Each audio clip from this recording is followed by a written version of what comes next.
मेरे ससुर मुझे देखते ही दूध पीने की जिद करते। मेरा भी बड़ा मन था कि मैं अपने ससुर को दूध पिलाऊं। एक दिन मेरे पति देव घर पर नहीं थे तो मैं रात को जालीदार नाइटी पहनकर अपने पति की यादों में तड़प रही थी। हेलो दोस्तों, मेरा नाम पूजा है और मेरे पति का नाम अविनाश है, लेकिन उसे सब लोग प्यार से अमित बुलाते हैं और हम चंडीगढ़ के रहने वाले हैं। आज मैं अपने जीवन की एक ऐसी कहानी सुनाने वाली हूं, उसे सुनकर आपके होश उड़ जाएंगे। मेरी शादी को अभी 5 ही दिन गुजरा था। मेरे ससुर ने मुझे आवाज देकर पुकारा। मेरे ससुराल में बस मेरे ससुर ही रहते थे और मेरे पति ने शादी की रात ही मुझे खास तौर पर कहा था कि मेरे पापा को गुस्सा बहुत आता है, उन्हें कभी भी किसी भी बात से इनकार मत करना वरना वह गुस्से में पागल हो जाते हैं। और 3 दिन से मैं भी यही देख रही थी। जब भी वह मेरे पति अमित को एक आवाज देते तो मेरे पति की तो जैसे रंग ही उड़ जाती थी। एकदम से घबराहट सी होती उनको और फट से वह कमरे से बाहर निकल जाते थे। अपने पति की बदवासी देखकर मेरे दिल में भी ससुर का बड़ा रोब था। गुस्से में तो वह वाकई रहते थे। चौथा दिन था कि जब सुबह ही सुबह अमित ने मुझसे कहा कि आज हम बाहर घूमने जाएं। मैं भी बहुत खुश थी, लेकिन उस वक्त मेरे ससुर ने अमित को पुकारा था तो फौरन से कमरे से बाहर चले गए। बाहर से मुझे अपने ससुर के चीखने चिल्लाने की आवाज आ रही थी। कह रहे थे कि 3 दिन शादी के हंगामे में गुजर गए। तुम्हें एहसास भी है कि फैक्ट्री में तुम्हारे न होने की वजह से कितना नुकसान हो सकता है, और आज फिर तुम अब छुट्टी करके बैठ गए। अभी के अभी फुटरी पहुंच सारे के सारे वर्कर के सर पर खड़े हो ताकि वह ठीक से काम करे। तुम्हारी शादी मैंने इसलिए नहीं की कि तुम कमरे में ही घुसकर बैठे रहो, और अपनी पत्नी से भी कह दो कि किचन की जिम्मेदारी संभाल ले। यहाँ कोई और औरत तो है नहीं जो उसके नखरे उठाएगी। सुनकर मुझे गुस्सा तो बहुत आया था। अभी 3 दिन ही गुजरे थे हमारी शादी को, और इन 3 दिनों में मैं ही नाश्ता बनाकर दे रही थी जी। इस पर मेरे ससुर कई खामियां निकाल चुके थे, लेकिन अमित ने मुझे प्यार से मोहब्बत से यही समझाया था कि पापा की बात का बुरा मत मानना। 4 दिन तो मैं इसी सोच में उलझी रही कि ससुर का मिजाज आखिर ऐसा क्यों है, लेकिन आज जो शोर शराबा मेरे ससुर ने मचाया था, मैं तो बहुत घबरा के रह गई थी। अमित जब कमरे में दाखिल हुए तो उनका चेहरा बुझा हुआ था। कहने लगे कि माफी चाहता हूँ, मुझे जाना पड़ेगा। मैंने कहा कोई बात नहीं, काम पहले है, बाहर हम फिर कभी चले जाएंगे। मैंने भी ऐतराज नहीं किया था। अमित तो अपनी फैक्ट्री पर चला गया था। मैं किचन में आकर बेदिली से बर्तन धोने लगी। शादी के चौथे दिन ही मैंने खाना भी बनाया और घर के सारे काम भी मुझे करने पड़े। मेरे ससुर ने नौकरानी को भी जवाब दे दिया था। कहते थे कि जब बहू घर में आ गई है तो सफाई भी वही करेगी। मैंने पूरे घर की सफाई कर ली थी और थक हार कर अब मैं अपने कमरे में आराम करने के लिए जाने लगी तो मेरे ससुर ने मुझे आवाज दी। वह अपने कमरे में बैठे थे। मैंने सर पर अच्छी तरह से दुपट्टा लिया, लेकिन दुपट्टा रेशमी था। इसलिए जब अपने ससुर के कमरे में गई मैंने पूछा, जी पापा जी, कुछ चाहिए था आपको? उन्होंने मुझे सर से पांव तक बड़े गौर से देखा, फिर बड़े अजीब अंदाज से अपने सूखे होठों पर जबान फेरी कहने लगे, दूध दूध पीना है। ये सुनकर मुझे सबसे पहले अपने दुपट्टे का ख्याल आया था, क्योंकि मेरे सीने से दुपट्टा सरक चुका था। मैंने फौरन अपना दुपट्टा सही किया और कमरे से बाहर आ गई। मुझे अपने ससुर की यह हरकत अजीब लगी थी। ससुर तो बाप की जगह होता है और बाप कभी भी बेटियों को सर से पांव तक इस तरीके से नहीं देखता। मैं फौरन ही किचन में आ गई। मेरा दिल जोर जोर से धड़क रहा था। मुझे बड़ा अजीब सा लग रहा था। मैंने फ्रिज खोली और दूध का गिलास भर के दुपट्टा अच्छी तरह से खुद पर लपेट कर अपने ससुर के कमरे में आ गई। साइड टेबल पर दूध का गिलास रख दिया। इससे पहले कि मैं कमरे से बाहर जाती, मुझसे ससुर कहने लगे कि थोड़ी देर मेरे पास बैठा करो, बात कर लिया करो। घर में अब तुम्हारे अलावा तो कोई होता नहीं है और मैं बड़े दिनों से अकेला था और अकेला ही बैठकर बोर हो जाता हूँ। यह सुनकर मैं परेशान सी हो गई थी। मेरे ससुर के कमरे में सिर्फ एक बेड था, अलमारी थी, बैठने के लिए अलग से कोई कुर्सी नहीं थी, इसलिए मुझे मजबूरन ही बेड के किनारे पर ही बैठना पड़ा। वह मुझसे इधर उधर की बातें करने लगे, लेकिन जैसे ही उन्होंने दूध का गिलास पकड़कर मुंह में लगाया तो फौरन उससे पीछे हटा लिया। कहने लगे, इतना ठंडा दूध ये मैं नहीं पी सकता, मुझे तो गर्म गर्म दूध पसंद है। ये कहते हुए फिर उनकी नजरें मेरे चेहरे से होते हुए मेरे पूरे बदन पर सफर करने लगी। उनकी नजरों में न जाने ऐसा क्या था कि मैं उलझन का शिकार होने लगी थी। मेरे हाथों में पसीने से उतरने लगे थे। उनकी आंखों में चेहरे पर पसीने के साफ दिखाई देने लगे थे। कहने लगे, जाओ ना, इसे गर्म करके ला दो। मैंने दूध का गिलास पकड़ा और खड़ी हो गई। वैसे तो 3 दिन से मेरे ससुर बड़े ही गुस्से में बात कर रहे थे जब अमित घर में होता था, लेकिन आज तो उनका लहजा बड़ा ही धीमा था। लग ही नहीं रहा था कि यह मेरे वही ससुर है जो 3 दिन से अमित को चिल्ला चिल्ला कर बुला रहे थे और गुस्से से अमित से बातें कर रहे थे, डांट रहे थे। मैंने दूध को पतीली में डालकर जरा सा गर्म किया, फिर गिलास में डालकर अपने ससुर के पास ले गई। जैसे ही मैंने गिलास उनके आगे बढ़ाया, उन्होंने गिलास के साथ मेरा हाथ भी थाम लिया। मुझे तो जैसे पूरे बदन में करंट आ लगा था। मैंने फौरन घबराकर हाथ पीछे करना चाहा तो उन्होंने मेरा हाथ छोड़ दिया। मैं कमरे से बाहर जाने लगी तो कहने लगी कि अरे बाहर कहाँ जा रही है, यहाँ बैठना, मेरे पास मुझसे बातें किया करो।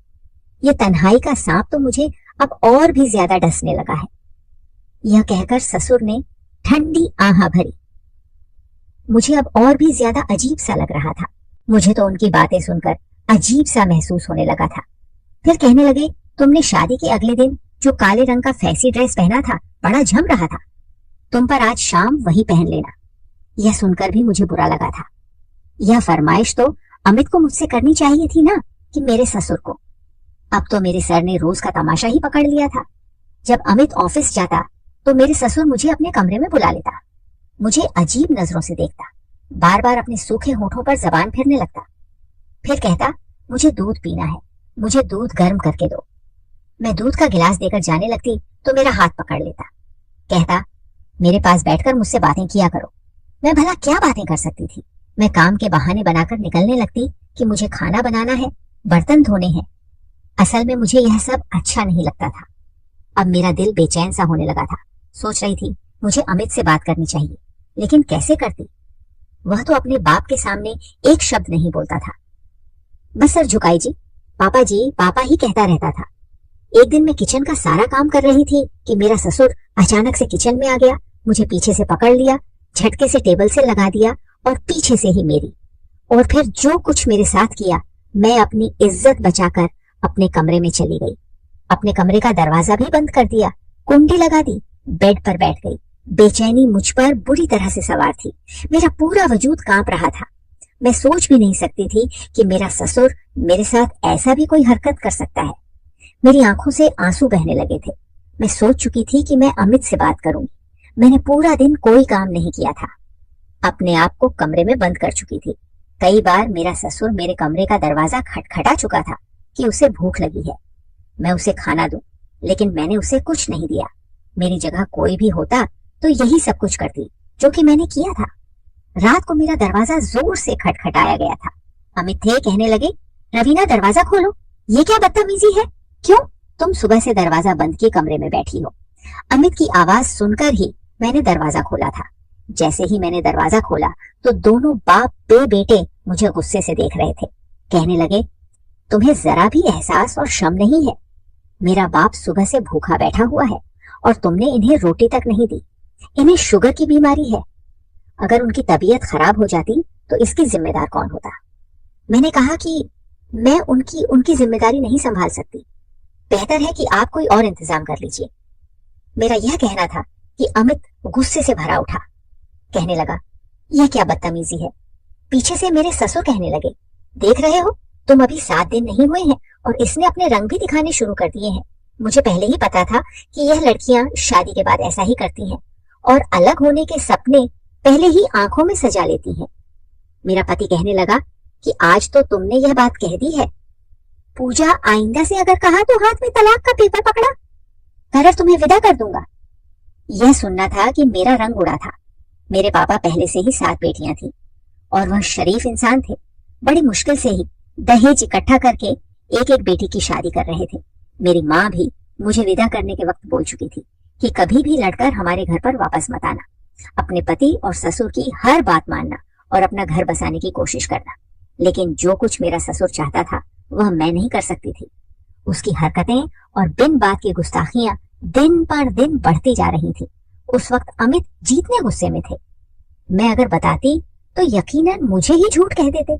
मैंने कोई जवाब नहीं दिया, जाकर बेड पर बैठ गई। मेरे ससुर कहने लगे, अमित, इसको आखिरी बार समझा दो, इसका दिमाग सही कर दो। वरना फिर मैं इसकी माँ से जाकर बात करूंगा। उसके बाप से कहूंगा कि संभालो अपनी बेटी। यह कहकर वह गुस्से से वहां से चले गए। मैंने एक गुस्सा भरी नजर अपने ससुर पर डाली थी। अमित कहने लगे कि क्या प्रॉब्लम है तुम्हारे साथ? तुम्हारे सर पर कौन से ना 10 मेंबर का बो है जो तुमसे संभाल नहीं जाता? अरे मेरे एक ही तो बाप है ना, माँ है ना कोई बहन भाई। ऐसी जिंदगी तो लड़कियां ख्वाहिश करती हैं जहां उनके सर पर कोई जिम्मेदारी ना हो। मैंने कहा कि काश कि मेरी सास और देवर ननद होते तो आज मैं जिस हाल से गुजर रही हूँ उस हाल से ना गुजरती। मेरी बात पर वह मुझे गुस्से से देखने लगे। कहने लगे, ऐसे कौन से मसले पैदा कर दिए हैं? मेरे बाप ने तुम्हारे सर पर सिर्फ 2 वक्त की रोटी तो देनी पड़ती है, वह भी तुम्हें बोझ लग रही है। देखो, अपने घर में झगड़ा फसाद नहीं किया जाता। ऑफिस से थका हारा आता हूँ और आते ही ये सब कुछ नहीं देख सकता। मुझे सुकून चाहिए। मैंने शादी सुकून हासिल करने के लिए ही की है, न कि ये फसाद झगड़ा देखने के लिए। मैंने कहा कि अमित ऐसा करो, अपने पापा की शादी करवा दो मेरा। यह कहना था कि एक जोरदार थप्पड़ अमित ने मेरे मुंह पर मारा था। कहने लगा, शर्म नहीं आती तुम्हें ऐसी बातें करते हुए? यह बाप की उम्र शादी करने की क्या? मेरे बाप की 2 रोटियां भी तुम पर इतनी बोझ बन गई है जो तुम्हें पकाना भी भारी पड़ रहा है। मैंने कहा, तुम मेरी बात नहीं समझ रहे हो। वह कहने लगा, यह कौन सी बात है जिसे मैं समझूं? बेतुकी सी बात है। मेरे बाप की उम्र 60 साल है, कब्र में पांव है, शुगर ब्लड प्रेशर की मरीज है, और तुम चाहती हो इस उम्र में मेरा बाप एक औरत की जिम्मेदारी संभाले। अब मैं इन्हें क्या बताती कि उनका बाप ने ही बेटे की पत्नी पर नजर रखे हुए हैं। मैंने कहा कि आप शादी करवा दें, मैं आपके बाप और माँ दोनों को संभाल लूंगी। मेरी बात पर वह अजीब सी हंसी हंसा और कहने लगा कि एक मेरे बाप की तो 2 रोटियां तुमसे पकाई नहीं जा रही और तुम मेरे सौतेली माँ को संभाल लोगी। देखो, यह घर और बिजनेस भी सब मेरे बाप के नाम है। अगर कोई उनकी पत्नी की हैसियत से आ गई तो सब कुछ अपने कब्जे में ले लेगी, मुझे और तुम्हें धक्के मारकर निकाल देगी। इस घर से पापा के गुस्से से तुम अच्छी तरह से वाकिफ हो। जब गुस्से में आते हैं तो किसी का लिहाज नहीं करते। मैं भी चुपचाप पापा की सुनता हूँ। अब दोबारा से पापा की शादी का नाम मत लेना। यह कहकर वह कमरे से बाहर निकल गए। अब मैं सोच में पड़ गई थी कि मुझे क्या करना चाहिए। मैं अपने ससुर की इस तरह की हरकतें बर्दाश्त नहीं कर सकती थी और माया के जाने का मतलब था कि मैं अपना घर बर्बाद कर बैठती। हम लड़कियां भी कितनी मजबूर होती हैं। अपना घर बसाने के लिए क्या कुछ हमें बर्दाश्त करना पड़ता है। अब मैं तलाक ले लेती तो दोबारा मेरी शादी का सवाल ही पैदा नहीं होता था। अगर मैं तलाकशुदा हो जाती तो मेरी छोटी बहनों के भी रिश्ते आने बंद हो जाते। मैं तड़प तड़प कर आंसू बहा रही थी। दुपट्टे से आंसू साफ करने लगी कि फौरन से अमित की आवाज आ गई। कहने लगा, पूजा बाहर आओ, जल्दी से नाश्ता पराठा बनाकर दो, पापा को बाजार का खाना हजम नहीं होता। मैंने बाहर जाकर नाश्ता बनाया और कमरे में आ गई मैंने उस दिन खाना भी नहीं खाया था, लेकिन अमित ने एक बार भी मुझे यह नहीं कहा, तुम भी पूरे दिन से भूखी हो, खाना खा लो। मर्द कभी औरत की परवाह नहीं करता, बस उसे अपने कामों से मतलब होता है। अमित का शुमार भी ऐसे ही मर्दों में होता था। मैंने उसके बाद अपने होंठ बंद कर लिए थे। अमित जब ऑफिस चले गए तो मेरा ससुर मुझे आवाज देने लगा। मैं बड़ी मजबूरी में उनके कमरे तक गई थी। मुझे देखकर वह अजीब सी हंसी हंसने लगा। तुम क्या समझती थी तुम्हारे हुस्न का जादू मेरे बेटे के सर पर चढ़ गया होगा और तुम्हारे लिए वह मुझे छोड़ देगा, मुझसे अलग होकर तुम्हें एक अलग घर ले देगा। अपनी सोच को बदल लो। मैंने उसके पर अच्छी तरह से काट रखे हैं। वह चाह कर भी कहीं जा नहीं सकता और ना ही तुम जा सकती हो। इसीलिए मैंने किसी अमीर घर आने की लड़की से अपने बेटे की शादी नहीं की। कहीं वह मेरे बेटे को उड़ाकर ही ना ले जाए, इसलिए तुम्हें लेकर आया था। क्योंकि मैं जानता था कि तुम्हारे बाप के हालात ऐसे नहीं हैं कि वह तुम्हारा घर बसाने के बाद दोबारा से तुम्हें अपने घर बैठा सके या अलग से कोई घर दिला सके। अब अगर तुम चाहती हो कि तुम्हारी जिंदगी आसान हो तो तुम वही करोगी जो मैं तुम्हें कहूंगा। मैं बेहद परेशान होकर रह गई थी। कहने लगा, जाओ जाकर मेरे लिए गर्म दूध लेकर आओ। यह शब्द मेरे अंदर आग लगा देता था। मेरा जी चाहता था कि मैं अपने आप को खत्म कर लूं। ऐसी गंदी और बेइज्जत भरी जिंदगी मुझसे बर्दाश्त नहीं हो रही थी। मैं अब यही करती थी कि खाना अपने ससुर के कमरे में पहुंचाकर फौरन बाहर आ जाती थी। न उसके पास बैठती थी न बात करती थी। ज्यादातर वक्त अपने कमरे में गुजारने लगी थी। एक दिन तो हद ही हो गई। मेरे ससुर ने अमित का भी लिहाज नहीं किया। रात को खाना खा रहे थे। मैंने अपने ससुर की फरमाइश पर बिरयानी बनाई थी। बिरयानी बनी भी बहुत अच्छी थी। खाना खाते हुए कहने लगे, आज तो बहू ने मेरा दिल खुश कर दिया, बहुत मजे का खाना बनाया है। अमित यह सुनकर मुस्कुराने लगा, मुझे गर्भ भरी निगाहों से देखने लगा, लेकिन मुझे जरा भी खुशी नहीं हुई थी। फिर जेब से मेरे ससुर ने 2000 निकाला और मेरे तरफ बढ़ाया। कहने लगा, यह लो, तुम्हारा इनाम है, इसे रख लो। लेकिन मैंने इनकार कर दिया। मैंने कहा, मैं अपना फर्ज निभा रही हूँ, मुझे ये नहीं चाहिए। मेरे इनकार करना था कि अमित मुझे घूरने लगा। कहने लगा, पापा अपनी खुशी से दे रहे हैं, इनकार नहीं करते, रख लो ना। चाहते हुए भी मैंने 2000 पकड़ लिया। मैं बर्तन उठाने लगी। जैसे ही खड़ी हुई तो मेरा ससुर भी खड़ा हो गया। मेरी तरफ बढ़कर मुझे अपने गले लगा लिया और मेरे माथे पर चुन लिया। मैं तो यूं थी कि जैसे पत्थर की मूर्ति बन गई थी। कहने लगा, मैं तुम्हारे बदले हुए रूप पर बहुत खुश हूँ, ऐसे ही रहोगी तो बहुत जल्द मेरे दिल में जगह बना लूंगी। यह कहकर वह अपने कमरे में चले गए। मैं अमित को देख रही थी, जिसके चेहरे पर कोई भी असर नहीं था, लेकिन मुझे ये चीज बहुत बुरी लगी। मैंने कहा कि पापा का ये कौन सा तरीका है? मैं उनकी सगी बेटी नहीं हूँ, उनको चाहिए मुझसे दूरी रखकर बात किया करें। उनका क्या हक बनता है मुझे अपने सीने से लगाने का? ईश्वर ने भी तो एक उम्र के बाद बाप और बेटी को भी दूरी रखने के लिए कहा है। और माँ बेटे में भी मेरी इस बात पर अमित भड़क गए। कहने लगे, तुम इतनी छोटी सोच की मालिक हो सकती हो, मैंने कभी सोचा नहीं था। मेरा बाप तुम्हें अपनी बेटी समझता है, क्या हुआ जो उसने तुम्हें जरा सा हाथ लगा दिया, तुम्हारे सर पर प्यार कर लिया? अजीब लड़की हो तुम, बजाय इश्के की पापा के दिल में जगह बनाओ, तुम हर बात पर एतराज करती हो। वह धीमे लहजे में मुझे घूर कर बोल रहा था। कहने लगा कि शुक्र करो कि पापा ने ये बातें नहीं सुन ली, वरना बहुत ही मुसीबत बढ़ जाती। मेरे सर पर फिर ऊंडी उठाकर मुझे चेतावनी देने लगा। कहने लगा, मैं तुम्हें आखिरी बार समझा रहा हूँ पूजा, अपना रवैया पापा से ठीक रखा करो। मैं रोने लगी। मैंने कहा, अमित मेरी बर्दाश्त की हद खत्म हो चुकी है, ऐसा करो मुझे जहर लाकर दे दो या अपने बाप की शादी करवा दो। यह कहकर मैं कमरे में चली गई। कुछ देर बाद बाहर डोर बेल बजी थी। फिर शोर की आवाज आने लगी। मैं कमरे से बाहर आई तो मुझे पता चला कि मेरा एक देवर भी है जो सऊदी में एजुकेशन हासिल करने गया था और वह वापस आ चुका है, वह भी अपनी अपनी पत्नी के साथ।